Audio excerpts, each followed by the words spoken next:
Bonjour, c'est Isabelle. J'ai eu une question au sujet des prénoms qui est intéressante à mon avis pour plusieurs d'entre vous et du coup j'ai voulu partager avec vous là-dessus. Les prénoms, c'est quelque chose d'hyper important pour les parents et aussi pour les enfants, sachez-le. L'âme, quand elle arrive, elle a déjà un prénom souvent. Quelquefois, elle peut communiquer aux parents enfin, son prénom actuel, son prénom d'âme. C'est rare, mais ça peut arriver. Ce qui est le plus courant, c'est que l'âme, en fait, elle va communiquer au travers de rêves ou de signes le prénom qu'elle souhaite avoir auprès des parents. C'est quelque chose qu'elle fait souvent, mais j'ai envie de dire que c'est pas systématique non plus. Il y a des âmes qui vont pas chercher à la communiquer, qui vont laisser les parents se souvenir du contrat qu'elles ont mis en place il y a très très très longtemps. Donc ça veut dire qu'en tant que parent, vous pouvez avoir l'idée depuis des années, depuis 10 ans, 15 ans, ou 5 ans, ou 2 ans, d'un prénom. Et c'est juste, c'est que en fait vous avez le souvenir du contrat d'âme que vous avez mis en place avec votre enfant. Et voilà, et vous ne prenez pas la tête si vous n'avez pas eu vent d'un nouveau prénom. Et c'est juste aussi pour d'autres parents d'avoir des rêves dans lesquels on vous souffle un prénom. Ça va être par exemple une maman qui m'avait dit qu'elle avait rêvé de son enfant qui lui disait coucou, c'est moi, Eden, c'est comme ça que je veux que tu m'appelles. C'est juste aussi, ça va être aussi, par exemple, des signes à répétition, un prénom que vous allez toujours entendre de manière condensée dans une période bien définie, alors qu'avant vous en aviez jamais entendu parler. Et du coup, c'est juste, c'est fait pour vous ouvrir l'esprit.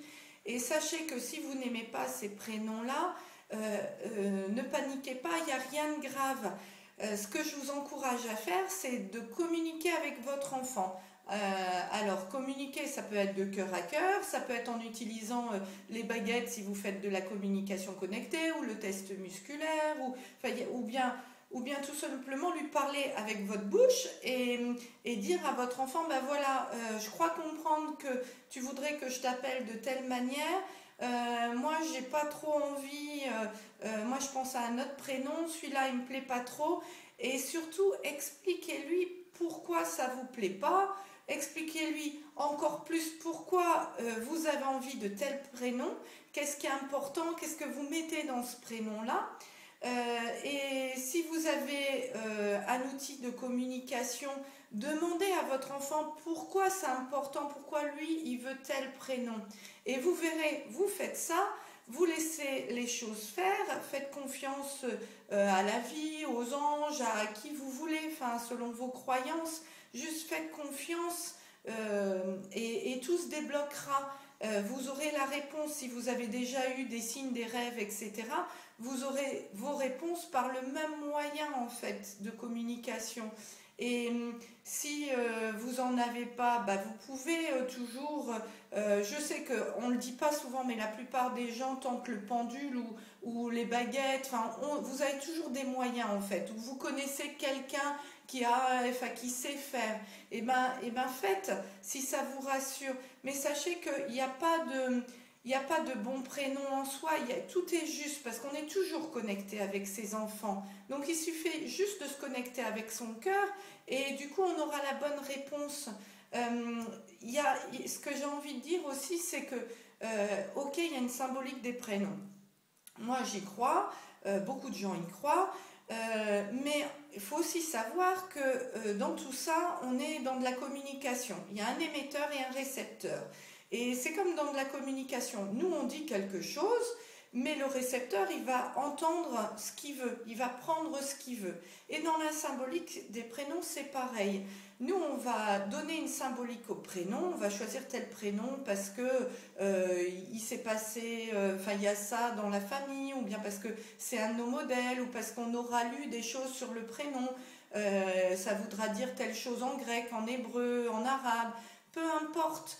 Mais en face, si votre enfant, il n'est pas dans cette dynamique-là, il va pas prendre ça. Donc de toute façon, vous ne pouvez pas faire d'erreur.